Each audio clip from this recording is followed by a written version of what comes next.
ജ്യോതിഷ ഹസ്തരേഖ സംബന്ധമായ ഈ എളിയ വീഡിയോയിലേക്ക് എല്ലാവർക്കും സ്വാഗതം. ഇന്ന് പറയാൻ പോകുന്നത് ഈ പറയുന്ന ഒരു കാര്യം അറിയാതെ പോയാൽ എത്രയോ കുടുംബങ്ങൾ നശിച്ച് കുടുംബം വെളുത്തു പോയിരിക്കുന്നു, എന്ന് വെച്ചാൽ അതുപോലെ നശിച്ചു പോയിരിക്കുന്നു.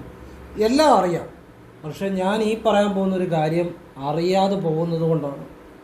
അപ്പോൾ അത് എല്ലാവരും അറിയണം. അപ്പോൾ അതിന് ആ കാര്യം ഞാൻ പറയുന്നുണ്ട്. എന്തറിഞ്ഞാലും ഈ ഒരു കാര്യം അത് വ്യക്തമായിട്ട് പറയുന്നുണ്ട്. അതറിയാതെ പോയ കുടുംബങ്ങളൊക്കെ നാശമുണ്ടായിട്ടുണ്ട്, നശിച്ചു ഒന്നും വല്ലാതായിട്ടുണ്ട്. അപ്പോൾ നിങ്ങൾ ഈ ഒരു കാര്യം അറിയണം. വേറെ എന്തറിഞ്ഞാലും ഇതറിയണം. അതിനെക്കുറിച്ചാണ് ഞാൻ പറയുന്നത്. അതുകൊണ്ട് വീഡിയോ നിങ്ങളൊരു 5 മിനിറ്റ് ആയിക്കോട്ടെ, 10 മിനിറ്റ് ആയിക്കോട്ടെ, 15 മിനിറ്റ് ആയിക്കോട്ടെ, നിങ്ങൾക്ക് വേണ്ടി ചിലവഴിക്കുന്ന ഏറ്റവും വിലപ്പെട്ട ഒരു സമയമായിരിക്കും. അപ്പോൾ ഇത് ഞാൻ എന്താണെന്ന് വിശദമായിട്ട് പറയാം. കാരണം എത്രയോ ആളുകളുടെ കൈരേഖ, ഗ്രഹനില, സംഖ്യാ ജ്യോതിഷം 10,000 ഇത്രയും വർഷം കൊണ്ട് പരിശോധിക്കാൻ എനിക്ക് സാധിച്ചിട്ടുണ്ട്. അപ്പോൾ ഞാൻ ആ നശിച്ച കുടുംബങ്ങളെയെല്ലാം പ്രത്യേകമായിട്ട് നമ്മൾ വളരെ ഗവേഷണ ബുദ്ധിയാലെ പഠിച്ചതിൻ്റെ അടിസ്ഥാനത്തിൽ ഞാൻ മനസ്സിലാക്കിയ ഒരു സത്യമാണ് പറഞ്ഞുതരാൻ പോകുന്നത്. അതായത് നമ്മുടെ ഏറ്റവും പ്രധാനമായൊരു കാര്യം, ഏത് കുടുംബമാണേലും തകർച്ചയിലേക്ക് പോകണമെന്നുണ്ടെങ്കിൽ അതിനകത്തൊരു കാര്യം കാണും, ഒരു ബേസിക്കായിട്ടുള്ള ഒരു കാരണം കാണും. ആ കാരണം കണ്ടെത്തി അത് പരിഹരിക്കാതെ വേറെ എന്ത് ചെയ്തിട്ടും കാര്യമില്ല. അങ്ങനെയുള്ള ഒരു യാത്രയിൽ, അതിനെക്കുറിച്ചുള്ളൊരു പഠനത്തിലാണ് എനിക്കൊരു കാര്യം മനസ്സിലായത്. ഒരു കുടുംബത്തിൻ്റെ തകർച്ച എന്ന് പറഞ്ഞാൽ പ്രധാനമായിട്ടും ഒന്നുകിൽ ആ കുടുംബത്തിലെ ഒരു രോഗദുരിതങ്ങൾ കൊണ്ടായിരിക്കാം, ചിലപ്പോൾ ഒരു സാമ്പത്തിക പ്രശ്നങ്ങളായിരിക്കാം, ചിലപ്പോൾ കലഹങ്ങളെ, പ്രശ്നങ്ങളെ, മറ്റു കാരണങ്ങളായിരിക്കാം, ചിലപ്പോൾ വീട്ടുകാർ തമ്മിലുള്ള ഒരു ഐക്യമില്ലായ്മ, കലഹങ്ങളെ, എന്ത് കിട്ടിയാലും അവിടെ ഒരു ഉയർച്ചയില്ലായ്മ, അങ്ങനെ നിരവധി കാര്യങ്ങൾ കൊണ്ടാണ്. ചിലപ്പം ചിലയിടത്ത് കുട്ടികളില്ലാതെ വരിക, അങ്ങനെയും കണ്ടിട്ടുണ്ട്. ചിലപ്പം ഉള്ളവർക്കൊക്കെ തന്നെ എല്ലാവർക്കും രോഗദുരിതങ്ങളായിരിക്കും. പിന്നെ അല്ലെങ്കിൽ സാമ്പത്തികമായിട്ട് എത്ര ഉണ്ടെങ്കിലും പിന്നെയും കടങ്ങൾ കൂടിക്കൂടി വരിക, ഒരു ബിസിനസ് തുടങ്ങിയാൽ പരാജയപ്പെടുക, ഒരു തൊഴിലേർപ്പെട്ടാൽ അതിലൊരു ഗതിയില്ലാതെ വരിക. അങ്ങനെ പല പല കാര്യങ്ങൾ മനസ്സിലാക്കിയതിൻ്റെ അടിസ്ഥാനത്തിൽ ഞാൻ മനസ്സിലാക്കിയ ഒരു കാര്യമുണ്ട്. നമ്മൾ ആഴത്തിൽ പരിശോധിച്ച് ഇതിലേക്ക് വരുമ്പോൾ ആ കുടുംബത്തിൽ ജനിക്കുന്ന ആളുകൾക്ക് ഈ അനുഭവങ്ങൾ പലർക്കും റിപ്പീറ്റ് ചെയ്യുന്നതായിട്ട് കണ്ടിട്ടുണ്ട്. ഈ നശിച്ച പല കുടുംബങ്ങളെ പഠിച്ചത് അവിടെ ഞാൻ കണ്ട ഒരു കാര്യം, നമ്മൾ സാധാരണ എല്ലാ വീട്ടിലും മരണം ഉണ്ടാകുമല്ലോ. അപ്പോൾ സാധാരണ നമ്മളിപ്പോൾ ഒരു വീട്ടിൽ ഒരു മരണം നടക്കും, ആളുകൾ ഈ മരണത്തെക്കുറിച്ച്, ഈ മരണം നടന്നു കഴിഞ്ഞ് ചെയ്യേണ്ട കാര്യങ്ങളെക്കുറിച്ച് പലപ്പോഴും ആളുകൾക്ക് അറിയത്തില്ല. പലതും പറയും, ചിലർ പേടിപ്പിക്കും, ചിലർ വലിയ പൂജകളൊക്കെ പറയും, ചിലർ അതിൻ്റെ പുറകെ പോയും, ചിലരൊന്നും ചെയ്യത്തില്ല. ഇതൊന്നുമല്ല ചെയ്യേണ്ടത്, കൃത്യമായിട്ട് അറിയേണ്ട കാര്യങ്ങൾ അതാണ് ചെയ്യേണ്ടത്. അപ്പം ഒരു വീട്ടിൽ മരണം നടന്നു കഴിഞ്ഞാൽ ആ മരിച്ചു കഴിഞ്ഞ് ചെയ്യേണ്ട ചില കർമ്മങ്ങളുണ്ട്. അത് ചെയ്യാതിരിക്കുമ്പോൾ പിതൃക്കളുടെ അപ്രീതി ഉണ്ടാകും, പിതൃദോഷം ഉണ്ടാകും. ഈ പിതൃദോഷം ഉണ്ടാകുമ്പോഴാണ് അത് പല തലമുറകൾ കഴിയുമ്പോൾ അതൊരു നല്ല ശാപമായിട്ട് തന്നെ വരും, ഒരു ശക്തമായ ശാപമായിട്ട് തന്നെ വരും, പിതൃശാപമായിട്ട് വരും. അപ്പോഴത്തേന് ആ കുടുംബത്തിൽ ചിലപ്പം കുട്ടികൾ ജനിക്കാതിരിക്കുക, ഇനിയും കുട്ടികൾ ജനിച്ചാലും അവർക്കൊക്കെ ഒരു ഉയർച്ചയ്ക്ക് തടസ്സം, ദുരിതങ്ങളെ, സാമ്പത്തിക തകർച്ചകളെ, ഗ്രഹനാഥനാണേലും ഒരു നല്ല തൊഴിലോ ഉയർച്ചയ്ക്കൊക്കെ തടസ്സം, ഇങ്ങനെ എപ്പോഴും പ്രശ്നങ്ങളായിരിക്കും. ഇതിനെല്ലാം പ്രധാന കാരണം കിടക്കുന്നത് മരിച്ചു കഴിയുമ്പോൾ ആ വ്യക്തിക്ക്, ഏത് കുടുംബത്തിലെ ആയിക്കോട്ടെ, ചെയ്യേണ്ട ചില കാര്യങ്ങളുണ്ട്, അറിയേണ്ട മരണദോഷങ്ങളുണ്ട്. അതിനെക്കുറിച്ച് അറിയത്തില്ല. ബാക്കിയെല്ലാം അറിയാം, പക്ഷെ അതിനെക്കുറിച്ച് ശരിയായിട്ടുള്ള കാര്യങ്ങൾ അറിയത്തില്ല. ആവശ്യമില്ലാത്ത കാര്യങ്ങളൊക്കെ അവർ പറയുന്നത് അറിയാം. മരിച്ചു കഴിഞ്ഞാൽ ആ ദോഷം, ഈ ദോഷം, ഇതൊക്കെ ചുമ്മാ അങ്ങനെ, പക്ഷെ കാര്യമുള്ള കാര്യം അറിയത്തില്ല. അവിടെയാണ് അതിൻ്റെ കാര്യം കിടക്കുന്നത്. അപ്പോൾ എൻ്റെ ഒരു അറിവ് ഞാൻ പറഞ്ഞുതരാം. ഒരു വ്യക്തി മരിച്ചു കഴിഞ്ഞാൽ, ഇപ്പോൾ മരിച്ച് ഇരുട്ടുന്നത് നല്ലതാണ്, മരിച്ചു വെളുക്കുന്നത് ദോഷമാണ്. ദോഷമെന്ന് വെച്ച് കഴിഞ്ഞാൽ എനിക്ക് മനസ്സിലായ ചില കാര്യമാണ്. ഇപ്പോൾ ഒരു വ്യക്തി പകലാണ് മരിക്കുന്നത്, പകൽ മരിക്കുമ്പം മരിച്ച് ഇരുട്ടുക എന്ന് പറയുന്നത്. അങ്ങനെയുള്ള കുടുംബങ്ങൾ പലതും പിന്നീട് നല്ല മാറ്റം ഉണ്ടായി രക്ഷപ്പെടുന്നതായിട്ട് ഞാൻ കണ്ടിട്ടുണ്ട്. പക്ഷെ രാത്രി മരണം നടക്കുന്നു. അപ്പോൾ മരിച്ചു വെളുക്കുക, അങ്ങനെയുള്ള പല കുടുംബങ്ങൾ പലതും കുടുംബക്ഷയം, കുടുംബം നശിക്കുന്നതായിട്ട് ഞാൻ കണ്ടിട്ടുണ്ട്. ഇത് എല്ലായിടത്തും അങ്ങനെ ഉണ്ടാകണം നിർബന്ധമൊന്നുമില്ല. അവരുടെ ഈശ്വരാധീനം, അവരുടെ സത്പ്രവൃത്തി, ഇതൊക്കെ മൂലം ഇപ്പം മരിച്ചു വെളുത്താൽ പോലും നല്ല രീതിയിൽ നശിക്കാതെ ഉയർച്ചയിലെത്തുന്ന കുടുംബങ്ങളും ഉണ്ട്. അപ്പോൾ ആ വീടുകളിലുള്ളവർ പല സത്പ്രവൃത്തികളും ക്ഷേത്ര ദർശനവും ഒക്കെ ചെയ്യുന്നതായിട്ട് ഞാൻ മനസ്സിലാക്കിയിട്ടുണ്ട്. അപ്പോൾ എനിക്ക് നിങ്ങളോട് പറഞ്ഞു തരാനുള്ള ഒരു കാര്യം, ഇപ്പം എല്ലാ കുടുംബത്തിലും മരണങ്ങൾ നടക്കും. ഇപ്പം നിങ്ങളുടെയൊക്കെ കുടുംബത്തിൽ ചിലർ മരിച്ചു വെളുത്തിട്ടുണ്ടായിരിക്കാം. അത് നമ്മൾ പുറകോട്ട് പോയി കഴിഞ്ഞാൽ ഇനിയിപ്പോൾ അതിൻ്റെ ഒന്നും പുറകെ നിങ്ങൾ പോകണ്ട. അതുകൊണ്ട് ഏതൊരു കുടുംബത്തിലാണെങ്കിലും ഞാനീ പറയുന്ന കുറച്ച് പരിഹാരങ്ങൾ ചെയ്താൽ നല്ല കാര്യങ്ങളെ പറയത്തുള്ളൂ. ക്ഷേത്രത്തിൽ ചെയ്യാനുള്ളത്. നിങ്ങൾക്കിനിയും എന്ത് തന്നെ പിതൃദോഷം ഉണ്ടെങ്കിലും ആ കുടുംബത്തിലേക്ക് എല്ലാവിധ ദോഷങ്ങളും മാറി സമ്പത്തും ഐശ്വര്യവും സന്താനങ്ങൾക്ക് ഉയർച്ചയും സാമ്പത്തിക അഭിവൃദ്ധിയും കടങ്ങൾ മാറുവാനും ഒക്കെ സാധിക്കുമെന്നാണ് ഞാൻ പലർക്കും പല കാര്യങ്ങളും മനസ്സിലാക്കി പറഞ്ഞു കൊടുത്ത അനുഭവത്തിൽ നിന്ന് ഞാൻ മനസ്സിലാക്കി. അപ്പോൾ അത് ഞാൻ നിങ്ങൾക്ക് പറഞ്ഞുതരാം. അതാണ് അറിയേണ്ടത്. അപ്പോൾ അങ്ങനെയുള്ളൊരു കാര്യത്തെക്കുറിച്ചാണ് പറഞ്ഞു തരുന്നത്. പിന്നെ വസുപഞ്ചക ദോഷമുണ്ട്. ഈ വസുപഞ്ചക ദോഷം എന്ന് പറഞ്ഞാൽ അതിന് ചില നിയമങ്ങളുണ്ട്. അത് മനസ്സിലാക്കിയിട്ട് അത് ഞാൻ പല വീഡിയോ ഞാൻ ചെയ്തിട്ടുണ്ട്. വസുപഞ്ചക ദോഷത്തിന് കുറച്ച് നിയമങ്ങളുണ്ട്. ആ നിയമം കറക്റ്റായാലേ വസുപഞ്ചക ദോഷം വരത്തുള്ളൂ, അല്ലാതെ വസുപഞ്ചക ദോഷം വരത്തില്ല. ഇരുമാസ ദോഷമുണ്ട്. അതെങ്ങനെയാണ് ഇരുമാസം എന്ന് വെച്ചാൽ അതിനും ചില കണക്കും കാര്യങ്ങളും ഉണ്ട്. ചുമ്മാ മനുഷ്യനെ പേടിപ്പിക്കാൻ വേണ്ടി പറയുന്നതൊന്നും അതിൻ്റെ ഒന്നും പുറകെ പോകരുത്. നിങ്ങൾ കറക്റ്റ് കാര്യങ്ങൾ മാത്രം, സത്യസന്ധമായ കാര്യങ്ങൾ വിശ്വസിക്കുക. പിണ്ടതുഴി ദോഷമുണ്ട്. അതുപോലെ ജനിച്ച സമയത്തെ ഗ്രഹനില വെച്ച് ചില ദോഷങ്ങളുണ്ട്. ജനിച്ച സമയത്തെ അല്ല, ക്ഷമിക്കണം, മരിച്ച സമയത്ത് പറഞ്ഞപ്പോൾ മാറിപ്പോതാണ്, ഒന്നുകൂടെ പറയാം, സദയം ക്ഷമിക്കുക. മരിച്ച സമയത്തെ ഗ്രഹനില വെച്ച് ചില ദോഷങ്ങളുണ്ട്. അങ്ങനെ നിരവധി കാര്യങ്ങളുണ്ട്. ഇതൊന്നും വലിയ പേടിക്കേണ്ട കാര്യങ്ങളൊന്നുമില്ല. വസുവഞ്ചകം മാത്രം നമ്മൾ അല്പം ശ്രദ്ധിക്കേണ്ടതാണ്. അതിനും ലളിതമായ വഴിപാടുകളുണ്ട്, പരിഹാരങ്ങളുണ്ട്. അതൊക്കെ ചെയ്താൽ നന്നായിരിക്കും. അപ്പോൾ ഇതൊക്കെ പിന്നെ ഞാൻ കണ്ടിട്ടുള്ളൊരു കാര്യം, മരിച്ചു വെളുക്കുന്നതുമല്ല പല കുടുംബങ്ങളിൽ ഒരു സുഹൃതക്ഷയം ഉണ്ടാകുന്നതായിട്ട് കണ്ടിട്ടുണ്ട്. മരിച്ച് ഇരുട്ടുന്നത് നല്ലതായിട്ടും കണ്ടിട്ടുണ്ട്. അപ്പോൾ ഞാൻ അതിനെല്ലാം എന്ന് പറഞ്ഞാൽ ഞാനിപ്പം പറയാൻ പോകുന്നത് പിതൃപ്രീതിക്കുള്ള ചില കാര്യങ്ങളാണ്. ഇപ്പം വസുപഞ്ചകം പോലുള്ള ദോഷങ്ങളെന്ന് പറഞ്ഞാൽ അതിന് ശരിയായ ആചാര്യനെ കൊണ്ട് പരിഹാരങ്ങൾ ചെയ്യണം. അത് അങ്ങനെ തന്നെ ചെയ്യണം ഉണ്ടെങ്കിൽ. ഇപ്പം ഞാൻ അതിനെക്കുറിച്ചല്ല പറയുന്നത്.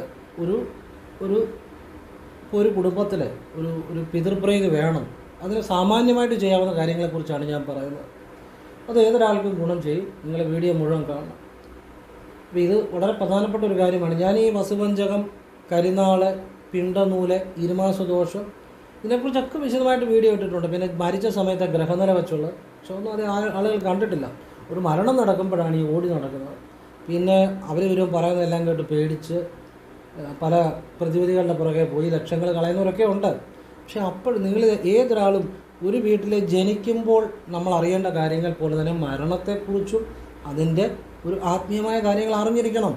മനസ്സിലായില്ലേ? അതാ കൂടുതലും ആളുകൾക്ക് ജീവിതത്തിൽ ഒരു എല്ലാ കാര്യത്തിലും ഒരു ഐശ്വര്യക്കുറവ് ഉണ്ടാകുന്നതിൻ്റെ ഒരു പ്രധാന കാര്യം. നമ്മൾ മരണം ഇപ്പോൾ ആരെങ്കിലും നമ്മളുടെ വന്നു മരണകർമ്മം ചെയ്തു പോയി അല്ലാതെ എന്നാന്നുള്ളതാണ്. അങ്ങനെയല്ല.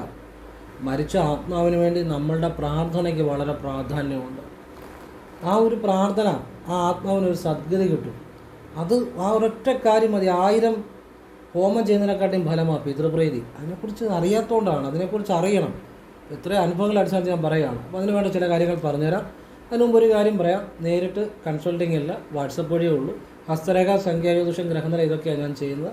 ചെയ്യേണ്ട ഒരു താല്പര്യമുള്ളവർ വാട്സപ്പിൽ ഇടുക. ഫ്രീ ആകുമ്പോൾ എല്ലാവർക്കും റിപ്ലൈ ചെയ്യാൻ പറ്റത്തില്ല. ഫ്രീ ആകുമ്പോൾ പറ്റുന്നവർക്ക് റിപ്ലൈ ചെയ്യും. ഞാൻ നല്ല കാര്യങ്ങൾ മാത്രമേ പറയാറുള്ളൂ.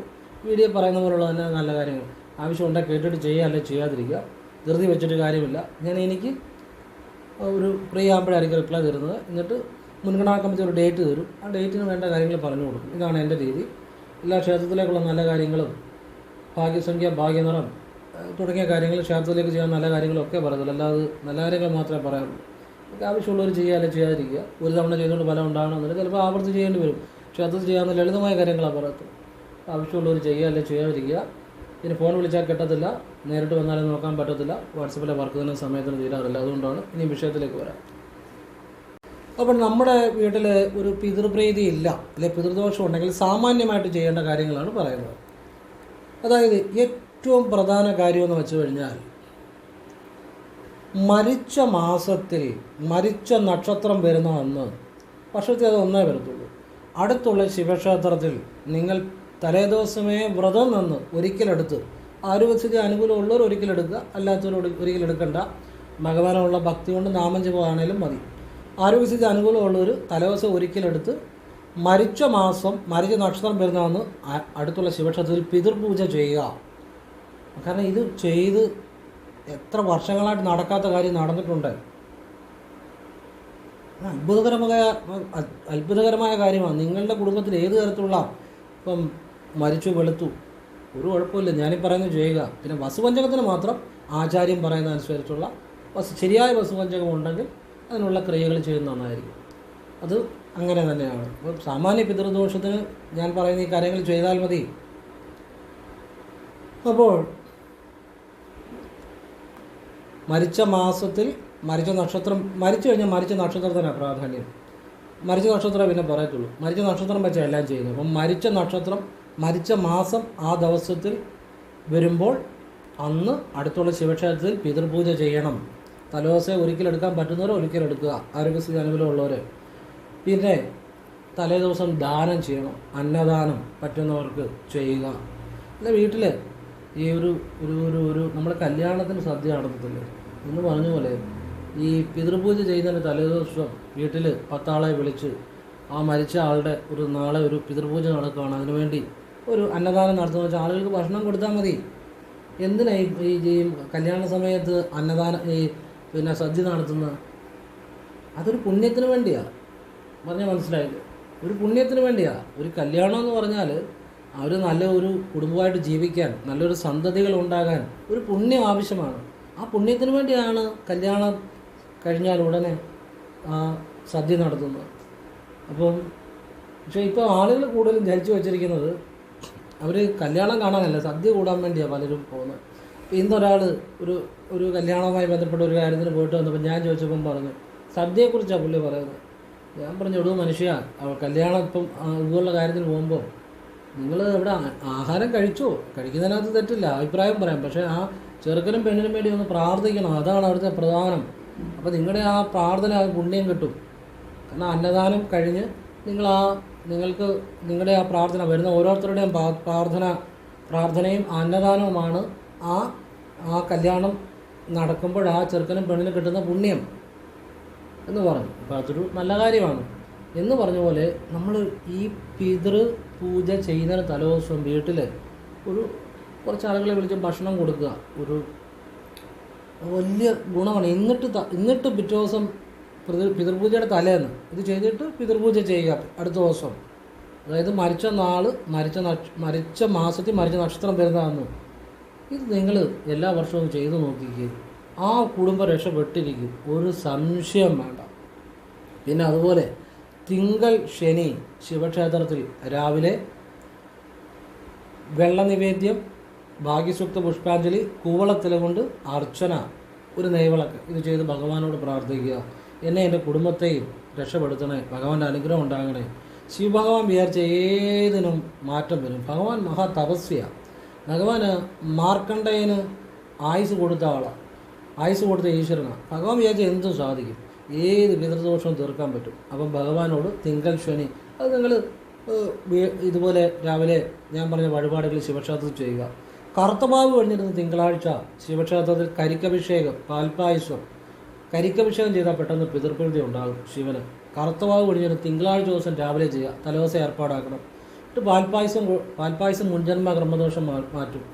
പിന്നെ ഭഗവാന് മൃത്യുഞ്ജയാർച്ചന, ഒരു കൂടി ഭസ്മം, നെയ്വിളക്ക്, ഇത് മാസത്തിൽ 1 വീതം ആവർത്തിക്കുക. ചൈതന്യം കൂടുതലുള്ള കൃഷ്ണക്ഷേത്രത്തിൽ, അതായത് അമ്പലപ്പുഴ ആയിക്കോട്ടെ, ആറന്മുള ആയിക്കോട്ടെ, അല്ലെങ്കിൽ ശ്രീ പത്മനാഭസ്വാമി ക്ഷേത്രം ആയിക്കോട്ടെ, ഗുരുവായൂരായിക്കോട്ടെ, ഇതുപോലുള്ള ചൈതന്യം കൂടുതലുള്ള ഏതെങ്കിലും കൃഷ്ണക്ഷേത്രത്തിൽ മാസത്തിൽ മലയാള മാസം 1-ാം തീയതി പോകണം. അവിടെ പോയി നിങ്ങൾ ആ ക്ഷേത്രത്തിൽ നിന്ന് നിങ്ങൾ എണ്ണ മേടിച്ചിട്ട് നിങ്ങളുടെ കുടുംബത്തിൽ മരണപ്പെട്ട പിതൃക്കൾക്ക് വിഷ്ണുപാദത്തിൽ സായുജ്യം നൽകണമെന്ന് പ്രാർത്ഥിച്ച് ഭഗവാന്റെ മുന്നിലുള്ള കൽവെള്ളയ്ക്ക് എണ്ണ ഒഴിക്കുക. ഓം നമോ നാരായണായ ജപിച്ച് ഉറപ്പാണ് അവർക്കൊക്കെ ഈശ്വരാനുഗ്രഹം ഉണ്ടാകും.